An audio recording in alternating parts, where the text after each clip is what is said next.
Good morning বন্ধু বান্ধৱীসকল। এয়া কি বস্তু চিনি পাইছেনে বাৰু? চাওকচোন বাৰু ভালকৈ ধৰিব পাৰিব। মই কৈ দিছোঁ দিয়ক, এয়া চাজিনা ফুল। চিনিনো কিয় নাপাব ন, আমি গাঁৱলীয়া মানুহ চিনি পাবই লাগিব। চাজিনা ফুলখিনি ধুনীয়াকৈ তলত সৰি আছিলে, বুটলি আনিলোঁ। তাৰপিছত ইয়াত ধুনীয়াকৈ ধুই কৰি ল'লোঁ। চাজিনা ফুল বহুত উপকাৰী, সকলোৱে খাব লাগে, বিশেষকৈ এইটো ছিজনত। যদি চাজিনা ফুল আপোনালোকে খোৱা নাই, খাই চাব। বৰ বনাই খাই চাব পাৰি, ভাজি বনাই খাব পাৰি। মই আজি ভাজি অকণমান বনাম, তাকে ভাবিছোঁ আপোনালোকৰ লগতো শ্বেয়াৰ কৰোঁ কেনেকৈনো মই বনাওঁ। এইটো বহুত উপকাৰী, বিশেষকৈ বসন্তৰ ৰোগৰ কাৰণে এইটো মহৌষধ। যদি চাজিনা ফুল আপোনালোকে খোৱা নাই নহয়, এইবাৰ খাওক, মানে খাবই আৰু। বিশেষকৈ এতিয়া বৰষুণ চৰষুণ দিছে আৰু ফুলবোৰ সৰি যাব আৰু অলপ দিনৰ পাছত চেৰ ধৰিব, তেতিয়া আৰু খাবলৈ নাপাব। গতিকে এনেকুৱা ছিজনতে খাই লওক। যদি খোৱা নাই আজিকালি ভিতৰতে খাই দিয়ক, একদম বুটলি আনি, গম পাইছে নাই? এতিয়া ব'লক একদম চিম্পুলকৈ আৰু পটককৈ হোৱাকৈ ভাজিখন বনাবলৈ ষ্টাৰ্ট কৰি দিওঁ। এতিয়া এইপিনে কাষতে গোটাই লৈছোঁ, 2টা ডিম ভাঙি লৈছোঁ। তাৰপিছত আদা নহৰু অকণ থেতেলিয়াই লৈছোঁ। এটা একদম ৰঙা জলকীয়া এনেকৈ কাটি লৈছোঁ আৰু পিঁয়াজ। এতিয়া এইখন ভাজিম, একদম চিম্পুল, ভাজিবলৈ টান নহয়। খালি মই এনেকৈ ভাজিবলৈ মানে খাই ভাল পাওঁ, তো আপোনালোককো দেখাই দিছোঁ। এতিয়া ব'লক ভাজিখন বনাই লওঁ। কেৰাহীত ধুনীয়াকৈ তেলটো গৰম হ'বলৈ দিলোঁ। দি পেলাই ইয়াতে পিঁয়াজখিনি দি দিম।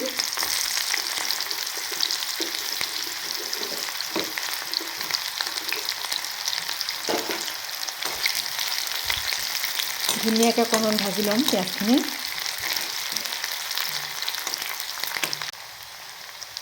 ইয়াতে এতিয়া আদা নহৰু আৰু কাটি থোৱা জলকীয়াখিনি দি দিম।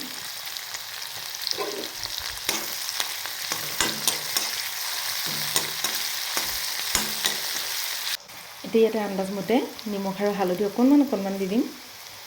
মই এনেকৈ দিলে আন্দাজটো পাওঁ, সেইকাৰণে মই এনেকৈয়ে দিওঁ। আপোনালোকে নিজৰ হিচাপত দিব। যদি ফুলকণ বহাই পেলাই দিয়ে তেতিয়াও দিব পাৰিব।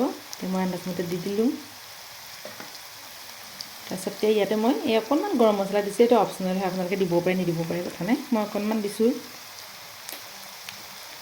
আকৌ এবাৰ ধুনীয়াকৈ লৰাই ভাজি ল'ম।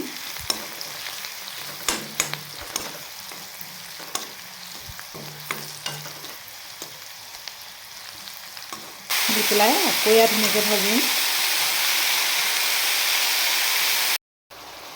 এতিয়া এনেকৈ লৰাই থকা মাত্ৰকৈ ফুলখিনি শুকাই পেলাই তাকৰ হৈ গ'ল। তাৰপিছত এতিয়া ইয়াতে ভাঙি থোৱা ডিম 2টা দি দিম। দিলে ইয়াত ধুনীয়াকৈ মিলাই ল'ম। এতিয়া ধুনীয়াকৈ মিলাই ল'লোঁ। এতিয়া ঢাক মাৰি পেলাই অকণমান সময় কম জুইতে সিজাই পেলাম। এতিয়া 5 মিনিটমান কম জুইত ভজাৰ পাছত এনেকৈ ঢাকোনখন উদঙাই পেলাই অকণমান এনেকৈ লৰাই দিছোঁ আৰু এনেকৈ মেলি দিছোঁ, যাতে মানে ইয়াৰ পৰা যিটো অকণমান পানী ভাৱটো আছে, পানী ভাৱটো যাতে নাইকিয়া হৈ যায়। মানে ভাজিটো শুকাই গ'লে খাবলৈ ভাল হয়, পানী ভাৱটো থাকিলে খাবলৈ ভাল নালাগিব। সেইটো কাৰণে এনেকৈ শুকাবলৈ কাৰণে দি দিছোঁ। আৰু জুইটো কমাই থৈছোঁ দেই, মানে ফুল হিটত নাই দিয়া, একদম চিমত থৈ দিছোঁ। এনেকৈ অকণমান সময় থৈ দিম। তাৰপিছত ভাজিটো হৈ গ'ল আৰু ৰেডি। এতিয়া মোৰ ভাজিকণ ধুনীয়াকৈ ৰেডি হৈ গ'ল। এতিয়া ধৰি পাইছেনে, ভাজিটো অকণমান শুকানৰ নিচিনা হৈ গ'ল। একদম খৰখৰীয়া শুকান হোৱা নাই, কিন্তু এতিয়া যিটো পানী আছিলে পানীটো নাইকিয়া কৰি পেলালোঁ। এইটো ইমানখিনিতে আৰু ভাল লাগে খাই ভাজিটো। গতিকে এনেকুৱাকৈ ভাজিটো বনাই পেলাই খাই চাবচোন, যদিহে খোৱা নাই এনেকৈ খাই চাব। এতিয়া ধুনীয়াকৈ সজাই দিলোঁ ভাজিকণ, আৰু এনেকৈ আপোনালোকক দেখাইছোঁ সজাই পেলাই।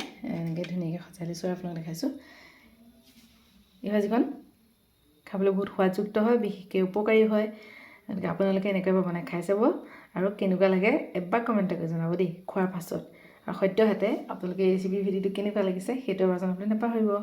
আজিলৈ বাই বাই।